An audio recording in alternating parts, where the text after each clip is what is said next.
নমস্কার। স্বরচিত কবিতা আবৃত্তি কবিতা রাখে হায় কুমুদ চক্রবর্তী।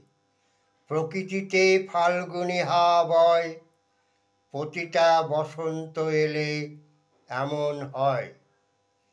কোকিল ভোর থেকে গান গায়, গাছে গাছে শিমুল পলাশে মন মুগ্ধ রয়। এরপর দেখতে দেখতে শুনতে শুনতে অশোকের ফুলে মধু খেতে খেতে মৌমাছি মন কখন উদাসী করে উড়ে যায়। কোকিলের ডাকটা অবিকল নকল করে ডেকে যায় হরবলা। ছেলেটাও বুঝে না কার মনটা যেন উদাসীন করে রাখে হায়। নমস্কার।